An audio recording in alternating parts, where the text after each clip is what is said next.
आधुनिक ओलंपिक के जनक और फ्रांसीसी विद्वान पियर पियरे डी कोबर्टिन ने अपने आदर्श वाक्य इस प्रकार कहे हैं। ओलंपिक में सबसे आवश्यक बात जीत प्राप्त करना नहीं है, बल्कि भाग लेना है। जीवन में सबसे महत्वपूर्ण बात जीत प्राप्त करना नहीं, बल्कि संघर्ष करना है। आवश्यक यह नहीं है कि आप जीते हैं, बल्कि यह है कि आप कितनी अच्छी तरीके से खेले। तो हेलो फ्रेंड्स, आज हम इस वीडियो में ओलंपिक के इतिहास के बारे में चर्चा करने वाले हैं कि आखिर ओलंपिक किस प्रकार से प्रगति में आया और प्राचीन ओलंपिक खेलों में क्या क्या नियम थे और क्या क्या खेल खेले जाते थे, और भी बहुत कुछ जानेंगे जिसके बारे में आपने ना तो कभी सुना होगा और ना ही कभी इनके बारे में आप कभी जानते होंगे। तो बने रहिए वीडियो के एंड तक। प्राचीन ओलंपिक खेलों की शुरुआत 1776 ईसा पूर्व हुई थी। ये खेल यूनान के ओलंपिया शहर में आयोजित किए जाते थे।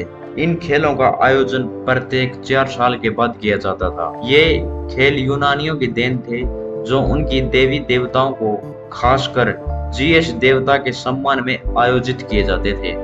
प्राचीन ओलंपिक खेल केवल 5 दिन तक ही चलते थे, जिनमें केवल यूनानी ही भाग ले सकते थे।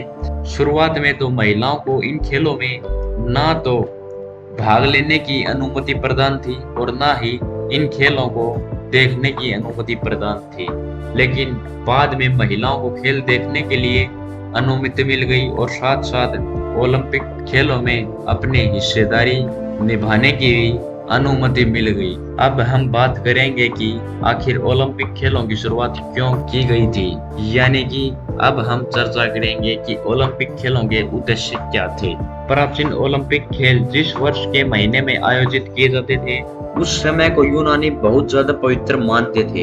इन खेलों की शुरुआत यूनान क्षेत्र के सभी राजाओं के बीच में आपसी झगड़े को समाप्त करने के लिए की गई थी, ताकि वे वैर भावना को त्याग कर पूरी ईमानदारी के साथ ओलंपिक खेलों को देखने आए और अपने क्षेत्र के ओलंपिक खिलाड़ियों को ओलंपिक में हिस्सा लेने के लिए मंजूरी दें। इन खेलों का मुख्य उद्देश्य नगरों और राज्यों में आपसी लड़ाई और वैर भावना को समाप्त करके उनमें एकता और मित्रता एवं सद्भावना को पूर्ण रूप से स्थापित करना था। अब हम बात करेंगे कि ओलंपिक खेलों के नियम क्या थे, यानी कि ओलंपिक खेलों में जाने के लिए आपको किन नियमों से गुजरना पड़ता था। नंबर 1, प्राचीन ओलंपिक खेलों में केवल यूनान के नागरिक ही भाग ले सकते थे। नंबर 2, ओलंपिक खेलों में भाग लेने वाले खिलाड़ियों को 10 महीने का अभ्यास करना आवश्यक था और इन खेलों में भाग लेते समय उन्हें सौगंध लेनी पड़ती थी कि उन्होंने 10 महीने का अभ्यास प्राप्त किया है। नंबर 3, खिलाड़ियों को खेल आरंभ होने से 1 मास पूर्व ओलंपिक शहर में पहुंचना अनिवार्य था। नंबर 4, सभी खिलाड़ियों को खेलों में शांतिपूर्वक भाग लेने की सौगंध भी लेनी पड़ती थी।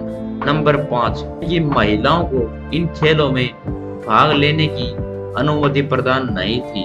नंबर 6, केवल ऊंचे चरित्र वाले व्यक्ति ही इन खेलों में भाग ले सकते थे। नंबर 7, जजों को भी ठीक निर्णय देने की सौगंध लेनी पड़ती थी।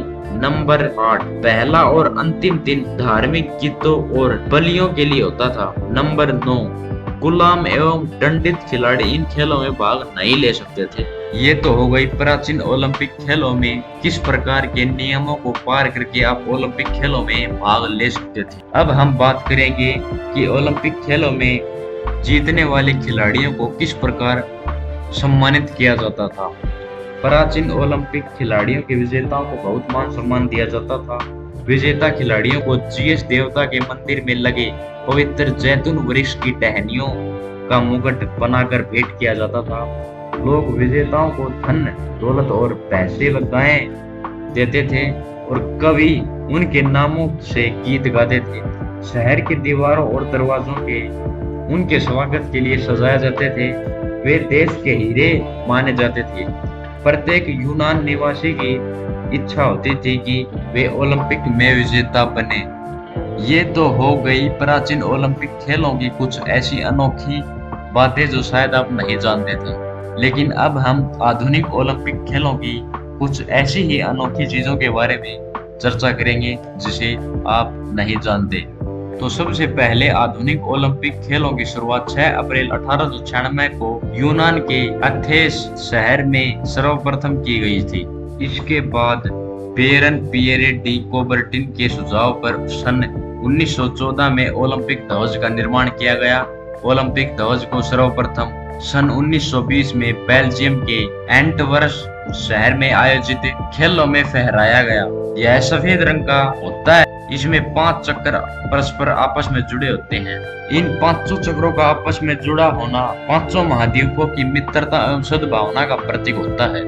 ये तो हो गई ओलंपिक ध्वज की बात। अब हम करेंगे ओलंपिक मशाल की बात। ओलंपिक मशाल यानी कि ओलंपिक ज्योति जो खेलों का महत्वपूर्ण प्रतीक माना जाता है। यह ज्ञान, शांति और खुशी का प्रतीक माना जाता है। प्रत्येक ओलंपिक खेलों के लिए नई मशाल बनाई जाती है। इस मशाल की ज्वाला बहुत ज्यादा पवित्र मानी जाती है, क्योंकि सूर्य की किरणों को लेंस से गुजारकर अग्नि को जलाया जाता है जो मशाल को रोशन करती है। इस मशाल को विभिन्न खिलाड़ियों या व्यक्तियों के द्वारा उस स्थान पर पहुंचाना पड़ता है जहां पर ओलंपिक खेलों का आयोजन किया गया है। जितने दिन ओलंपिक खेल चलते हैं उतने दिन यह ओलंपिक मशाल निरंतर जलती रहती है, और जिस दिन ओलंपिक खेलों का समापन होता है इस मशाल को भी बुझा दिया जाता है। ये थी कुछ ओलंपिक से जुड़ी हुई अनोखी बातें जो शायद आप जान गए होंगे। अगर आपको वीडियो अच्छी लगी हो तो लाइक जरूर कर देना। आप ऐसे ही इंटरेस्टिंग वीडियोस के लिए हमारे चैनल को सब्सक्राइब करें और बगल वाले घंटे को भी ऑल पर क्लिक कर दें, ताकि आने वाली वीडियो के अपडेट आपको तभी मिल जाए जब मैं वीडियो को अपलोड करता हूं। और इस वीडियो को ज्यादा से ज्यादा शेयर करने का प्रयास करें ताकि ये इन्फॉर्मेशन भी हर इंसान तक पहुंच जाए। तो मिलते हैं अगले वीडियो में, तब तक के लिए जय हिंद, जय भारत।